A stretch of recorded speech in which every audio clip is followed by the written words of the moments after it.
What up, though?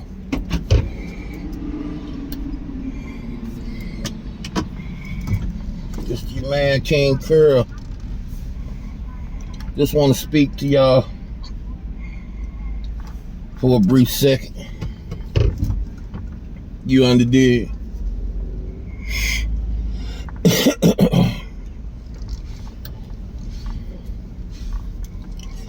Yeah.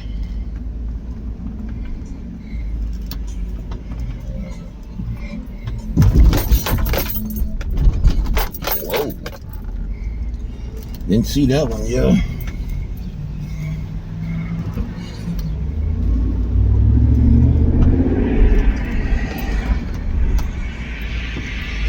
So, I was talking to a real good friend of mine, and they was sharing with me how they be seeing stuff, strange stuff, that I wouldn't believe them if they told me. And I had to remind her, I believe in the Most High. And if you know anything about the Bible, all kind of strange stuff goes on inside of it. You know, she dug where I was coming from, you know, nodded, you understand, and proceeded to talk to me about, you know, her experiences. To make a long story short, you know, she seen a shapeshifter standing right in front of her. She seen the face shifting, you know, right before her eyes. Now, previous to this, we was talking about taking in blood. And, you know, the Bible spoke against that. Abstain from blood. You know, that's taking in blood into your body. You know, saying you eating animal or, you know, or what have you. It says abstain from blood. And, you know, a lot of people, you know, get off into taking in human blood. Some people do rituals with it. And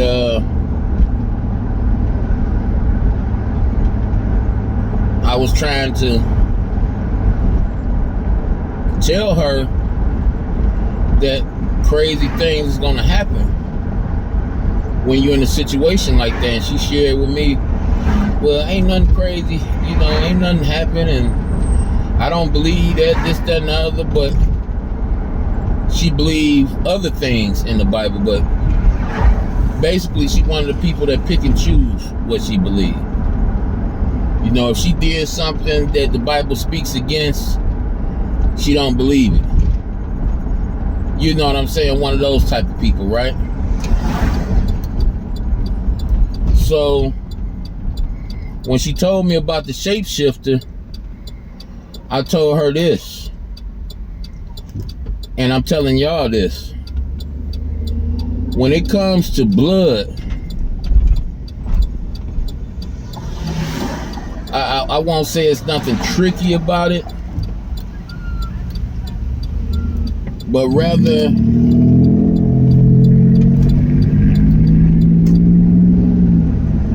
we have blood. The blood that's in us have been here since the beginning. You know what I mean? It's not nothing different that came along and changed the blood from what it was in the beginning. Now, you might have things that alter the blood, but the blood is what it is. It's our vital force. It's what makes us go. Without the blood, we're just a shell. It's like the oil to an engine. You don't have that oil in the engine, it's gonna lock up. So, getting back to the subject, when it comes to blood that's been here since the beginning, you don't know what that blood has been exposed to. Some of us have relatives, or should I say forefathers, that were involved in voodoo, that were involved in satanic worship, witchcraft, sorcery. You know, all of it at the end of the day equal to devil worship, but they all have different names to them. You dig what I'm saying? So our blood have been exposed to a lot of different things. So when it comes to a point where you don't believe that these spirits are real, well, the spirits that follow us around, they're labeled familiar spirits, because not only did they follow your grandparents around, or did your grandparents have some type of connection to them, and I'm just saying grandparents just to say, you know, just to get you to understand where I'm coming from. That same blood that your grandparents passed on to you, they still have a connection to that. You know, and don't worry about whether you believe in that type of stuff or not. They love it when you don't believe in it, and they love it when you do believe in it and tap into it. But they hate when you call on Christ to rid you of it. They hate that, because just like when Christ was on the earth and he commanded them spirits to leave out of individuals, they still have to listen to his commands. Remember, he's yet to, you know, come with his Father's wrath. They still have to obey the voice. So they absolutely hate when you realize that there's a way to get around it and get out of it and call on Christ. But as long as you're ignorant to their existence, long as you don't believe it's a such thing of it, or as long as you do believe there's a such thing of it and you tap into it, you know, you may tap into it for a better life, or, you know, more money, or to get out of situation. You may tap into it. You know, there's a particular girl, a particular, you know, I said a better way of life, a particular career. A lot of times it'd be something real simple, like a girl, or possessions or something they own already.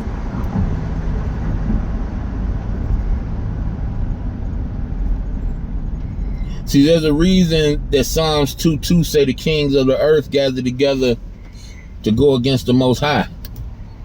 It's letting you know right off the bat that the rulers of this world are already against the Most High.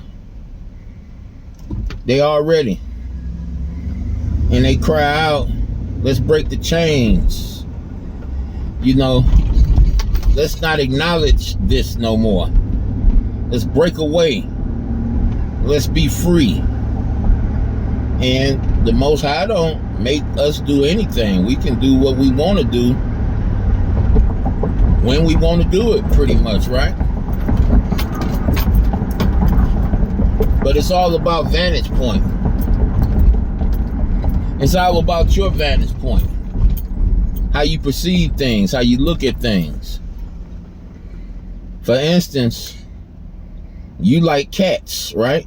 Big, small, and you in love with the tigers and the lions at the, you know. So you go to a zoo And the only way you can see them is through a cage. Now see,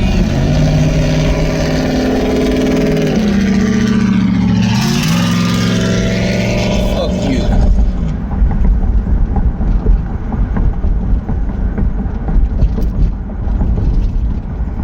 Yeah, I said it. That's how I feel.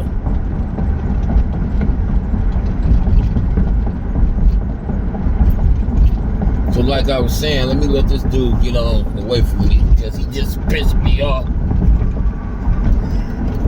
And I'm not in position to do anything to anybody at any given time right now. So